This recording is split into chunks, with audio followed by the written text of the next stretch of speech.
Chers amis, bienvenue à notre deuxième rencontre en quête d'un renouveau dans notre vie.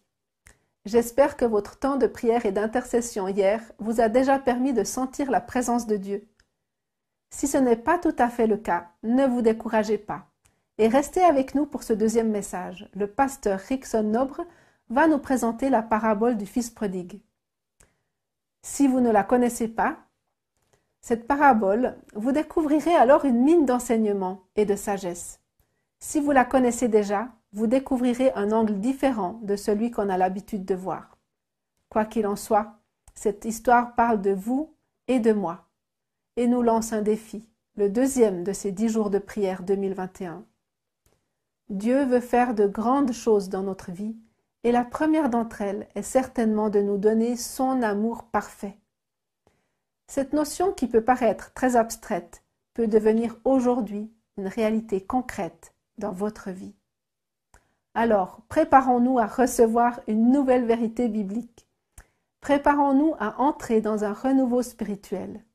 Pour cela, chantons pour celui qui nous invite ce soir à être avec lui, Dieu. Et écoutons le témoignage inspirant d'une personne qui a expérimenté cet amour incroyable.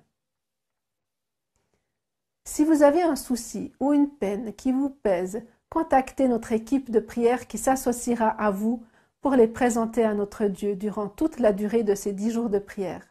N'hésitez pas à nous les soumettre avec le lien qui se trouve en bas de cette vidéo.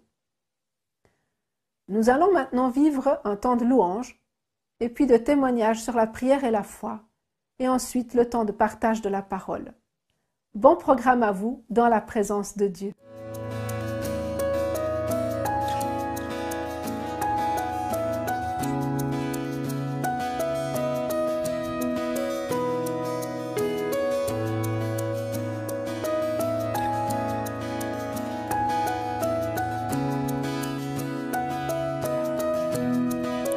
Comment expliquer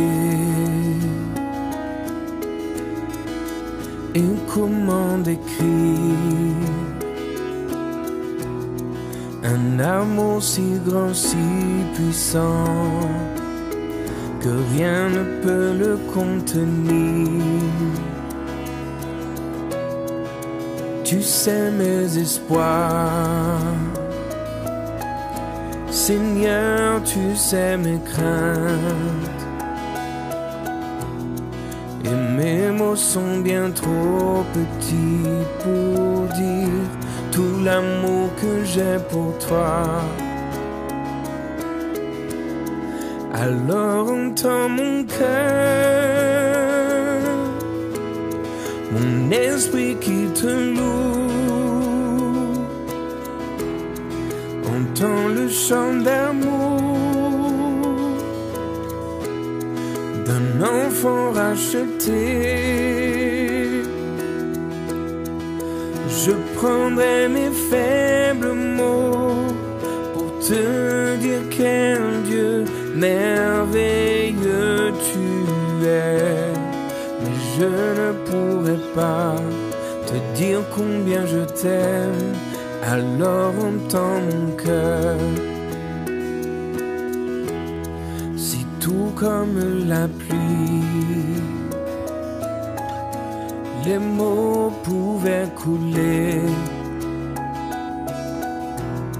et si j'avais l'éternité, je ne pourrais pas l'exprimer. Mais dans les battements de mon cœur, tu entendras toujours. Merci pour la vie, pour la vérité et pour le chemin. Alors entends nos cœurs,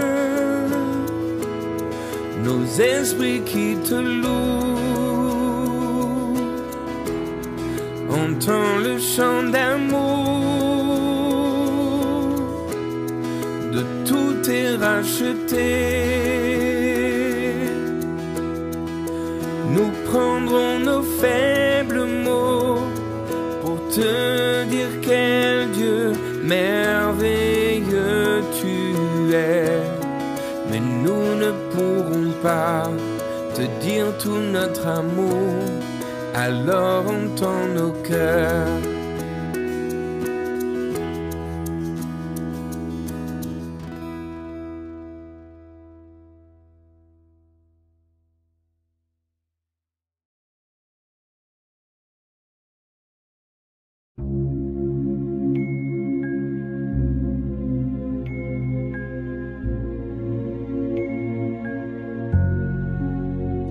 I was 5 months pregnant, and it was my second child.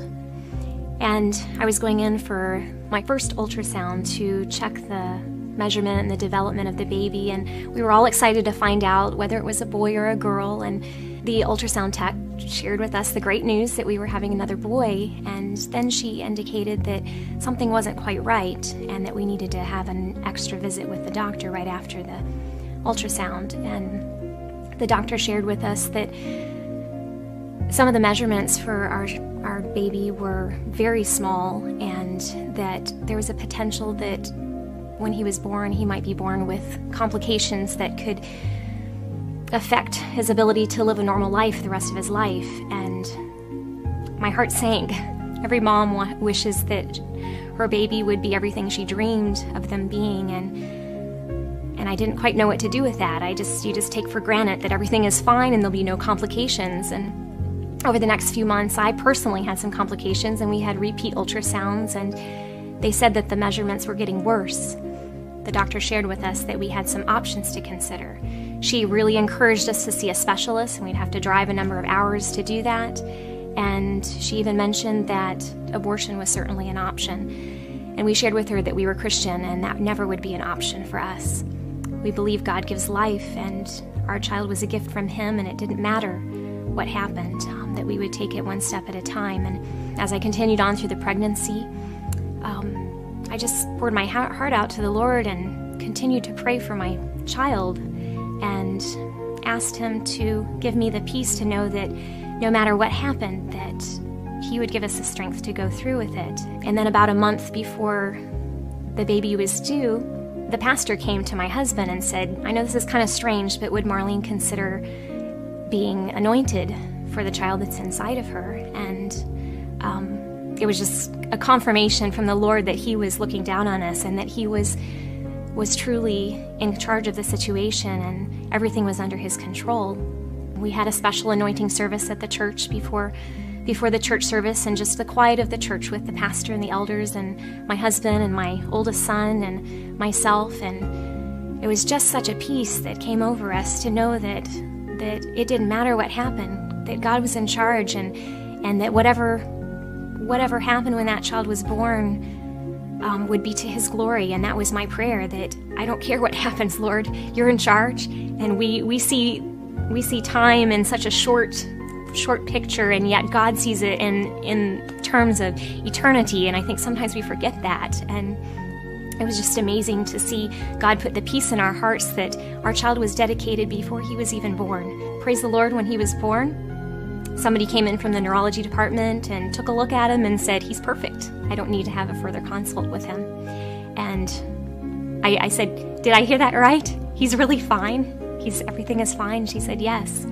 God had answered our prayers, not just that everything was okay, but that He had helped us to be able to trust Him more, and to consider that life here on this earth is so temporal, and that we have heaven to look forward to, and that sometimes the trials in life allow us to grow so that we can be more ready for our real home in heaven. My name is Marlene, and my prayer was answered.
Bienvenue à notre deuxième rencontre. Je suis heureux, encore une fois, de vous accueillir dans les studios d'Espoir Média en Suisse.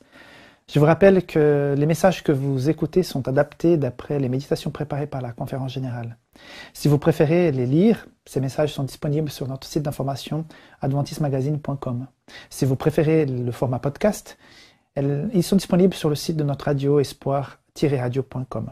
Si vous préférez le format vidéo, vous pouvez les visionner sur adventplay.tv ou sur la chaîne YouTube d'Espoir Média. En tout cas, ne lâchez rien. Venez vivre cette puissante démarche spirituelle pendant ces 10 jours de prière qui a commencé hier. J'espère que vous avez pris position concernant le défi qui a été lancé hier justement, celui de vous battre dans la prière pour demander le Saint-Esprit de façon plus puissante dans votre vie.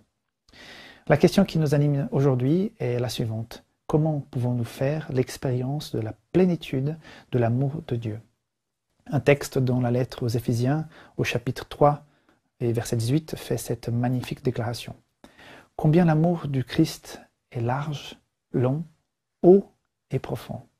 Combien donc aller plus loin dans cette relation avec Dieu pour découvrir cette largeur, cette longueur, cette hauteur et profondeur.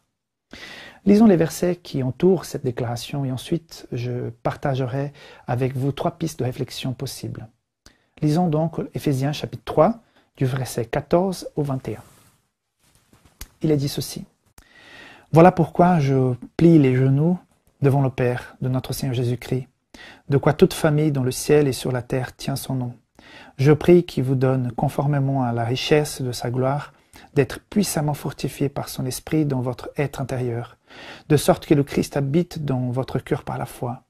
Je prie que vous soyez enracinés et fondés dans l'amour, pour être capable de comprendre avec tous les saints quelle est la largeur, la longueur, la profondeur et la hauteur de l'amour de Christ, et de connaître cet amour qui surpasse toute connaissance, afin que vous soyez remplis de toute la plénitude de Dieu.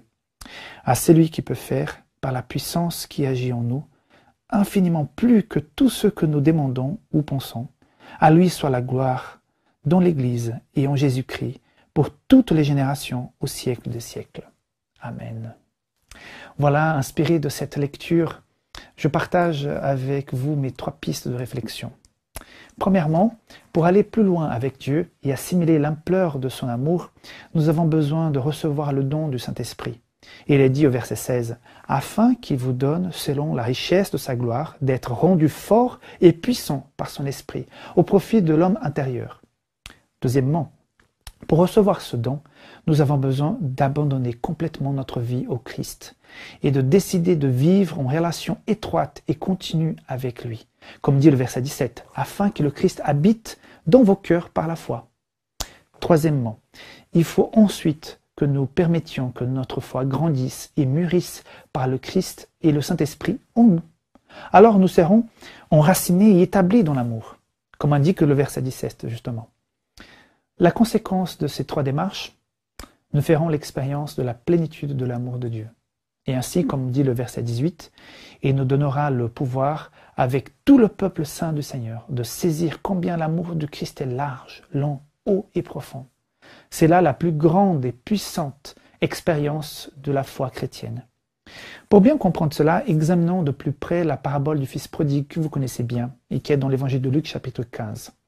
Un jour, le fils cadet est allé voir son père, qui symbolise Dieu, bien sûr, et a déclaré qu'il voulait quitter la maison et vivre sa propre vie. De toute évidence, les règles de la maison de son père, on pourrait dire les commandements de Dieu, ne lui convenaient plus du tout.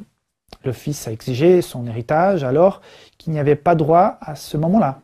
Le plus étonnant est l'attitude du père qui accepte la demande de son fils et lui donne sans autre sa part d'héritage. Le père lui a laissé une totale liberté parce qu'il aimait et respectait son choix, comme Dieu le fait avec nous aussi. On peut en déduire que qui dit amour véritable dit aussi liberté. Suite à cela, le fils, comme vous le savez bien, est parti très loin et a commencé à dépenser son argent dans les fêtes totalement mondaines avec des femmes. Au fur et à mesure que l'argent diminuait, son cercle d'amis se réduisait, pour finalement n'avoir plus personne avec qui parler ou qui était là pour lui. Et pour aggraver la situation, une famine a frappé la région où il vivait. Dans son désespoir pour survivre, le jeune homme a cherché du travail. Le seul poste qu'il a trouvé était celui de gardien de port. Poussé par la faim, bon juif dans l'âme, il lui était interdit de manger de la nourriture des cochons, mais il a dû le faire. Il a très mal utilisé la liberté que son père lui avait confiée. Il est tombé vraiment très bas. Comme il arrive souvent dans les moments les plus pénibles, cet homme a enfin commencé à réfléchir à sa vie. Il s'est rendu compte que tous les ouvriers de son père avaient assez à manger alors qu'il était très affamé. Dans son esprit, il a commencé à se dire qu'il valait mieux être un serviteur chez son papa que d'être là en train de manger la nourriture des porcs. Ces pensées si tristes lui ont fait jurer de retourner voir son père pour lui dire « Mon père, j'ai péché contre le ciel et devant toi, et je ne suis plus digne d'être appelé ton fils. Engage-moi comme l'un de tes serviteurs. » On voit ça dans les versets 18 et 19 de cette parabole. Le fils, confus, est rentré à la maison, rempli de doutes, car il ne savait pas le résultat. Et puis, il ne savait pas que son père soupirait après son retour. Le voyant arriver, très ému et débordant de compassion, le père s'est précipité, il s'est jeté au cou de son fils. Il l'a embrassé de toutes ses forces, même le voyant sale et puant. Avant que le fils n'ait pu terminer toute sa confession, ses explications, ses projets, le père a demandé à ses serviteurs d'apporter les plus beaux vêtements et de lui préparer un festin. Il est indéniable qu'il aimait son fils. Ses sentiments pour lui n'avaient pas changé. Il aimait exactement comme avant. À lui seul, ces récits nous relatent l'histoire complète du salut, de la repentance à la confession du pécheur et à l'accueil joyeux du Père, qui attend avec impatience le retour de son Fils, et aussi de cette relation qui était cassée. Cette histoire nous dit surtout que Dieu nous aime sans condition. Mais le plus important dans tout ça, c'est que le Fils a pris la décision de retourner chez son Père. Au fond, il savait que son papa allait l'accueillir au moins comme un serviteur. Mais l'amour de Dieu dépasse toutes les épreuves et tous nos projets humains. Il ne manquera pas de vous accueillir. Ce n'est pas lorsque le Fils est revenu que le Père a pu exprimer son amour et répandre sur lui cet amour qui était là dans son cœur. Ce n'est que dans cette circonstance, alors que le Fils était prêt à recevoir et à comprendre combien le Père l'aimait. Enfin, pour que rien ne casse cette relation intime, le Fils a pu faire l'expérience de la bonté débordante de son Père qui n'avait jamais cessé de l'attendre. Tout était comme avant, je dirais même mieux qu'avant, parce que le Fils savait pourquoi il était bon d'être à la maison du Père. Bon, mais revenons à notre question du départ. Comment pouvons-nous nous expérimenter, sentir et vivre cette plénitude complète de l'amour de Dieu? L'histoire du Fils prodigue nous aide à comprendre que c'est par l'abandon quotidien de notre vie au Christ, par la puissance de l'Esprit Saint que cela devient possible. Et lorsque l'amour de Dieu remplit nos vies, nous devenons des cadeaux de son amour pour les autres. Nous sommes donc une source de bénédiction aussi pour les autres. Plus nous donnons, plus nous recevons. Plus vous vous intéressez aux autres, plus vous devenez heureux et en paix avec vous-même par la présence de Dieu dans votre vie. Ellen White affirme dans Témoignages dans l'Église, dans le volume 8, page 191, ceci. « Vous avez besoin d'un baptême quotidien d'amour qui, au temps des apôtres, faisait de tous un seul tenant. » En autre question, pourquoi est-il si important de comprendre la profondeur de l'amour de Dieu? Ellen White va continuer à expliquer ceci dans Actes des Apôtres, la page 273, qui dit « Paul a vu que le caractère du Christ doit être compris avant que les hommes puissent l'aimer ou regarder la croix avec l'œil de la foi. » C'est ici qu'il doit commencer l'étude qui sera la science et le champ de racheter pour l'éternité au ciel. Mes amis, quelle joie d'étudier l'amour incomparable et les multiples facettes de notre Sauveur. N'as pas-tu envie aujourd'hui de lever vos yeux vers les cieux et dire « Moi aussi Jésus, je veux revenir à la maison. Une fois, il a été demandé à Jésus quel était le plus grand commandement. Sa réponse a été « Tu aimeras le Seigneur ton Dieu de tout ton cœur, de toute ton âme et de tout ton esprit. Et ensuite, tu aimeras ton prochain comme toi-même. » C'est justement cet amour de Dieu en nous qui nous permettra de vivre cette plénitude et magnifique présence de Dieu dans notre vie. Ainsi comme le garçon de cette histoire, un jour j'ai entendu un récit qui raconte que aimer de tout son cœur, de tout son être, de toutes ses émotions, de toutes ses forces, pour ensuite pouvoir aimer son prochain avec son aide, c'est seulement par la grâce de Dieu. Ce n'est pas humain, ce n'est pas un projet qu'on peut faire tout seul. Et ça, c'est le plus beau cadeau qu'on puisse obtenir. Donc, je vous invite à revenir, si jamais vous êtes loin de la maison du Père, pour pouvoir vivre cette expérience de réconnexion avec Dieu et d'abandon complet et total. Que Dieu vous bénisse.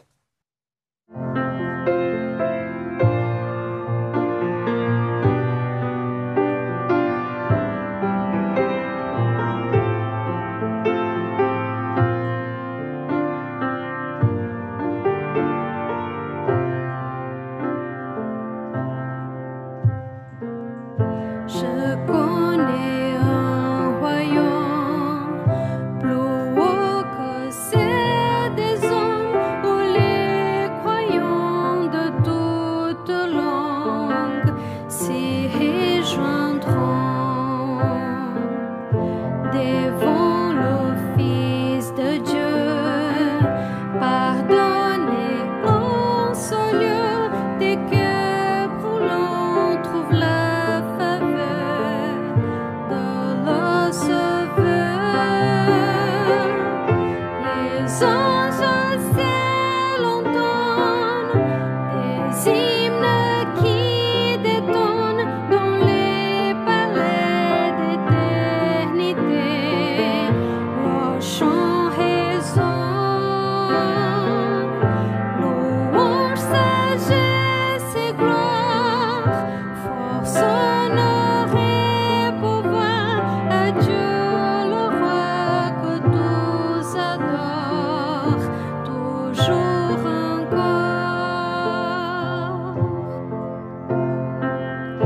Il nous accueillera, nous prendra dans ses bras, nous chanterons un chant nouveau, toujours plus beau. Il essuiera nos larmes, mettra fin au vacarme, le serviteur est fait Seigneur, il est vainqueur. Les anges au ciel entendent des hymnes qui détonnent dans les palais d'éternité. Leur chant résonne, louange, sagesse et gloire, force, honneur et pouvoir à Dieu le roi que tous adorent, toujours encore. Les anges au ciel entendent des hymnes qui détonnent dans les palais d'éternité. Leur chant résonne, louange, sagesse et gloire, force, honneur et pouvoir à Dieu le roi que tous adorent, toujours encore.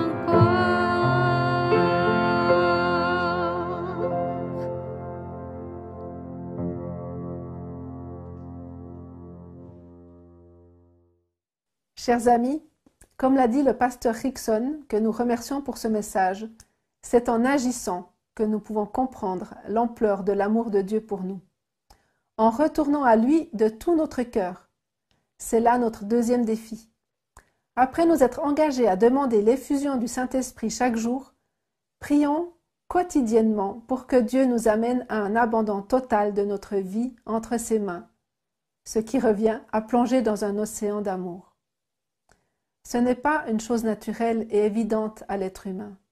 Alors engageons-nous à demander cela chaque jour à notre Dieu, qui attend avec impatience de nous écouter et de nous répondre. N'oublions pas également nos amis pour lesquels nous avons décidé de prier de manière toute spéciale pendant ces 10 jours, intercédant pour que ce même amour que nous recherchons pour nous puisse être déversé dans leur vie. Qu'en se sentant ainsi aimés, une joie nouvelle déborde d'eux. N'oubliez pas que nous avons une équipe de prière qui s'est organisée pour prier pour vos demandes d'intercession et n'hésitez pas à nous les soumettre avec le lien qui se trouve en bas de cette vidéo. Nous présentons volontiers vos requêtes à Dieu pendant ces 10 jours de prière. C'est dans cet esprit de prière et d'intercession que nous vous laissons aujourd'hui. Que le Seigneur vous guide dans ses premiers pas vers le changement et le renouveau. Bonne soirée à chacun de la part de l'équipe d'Espoir Média en Suisse et à demain à 19h.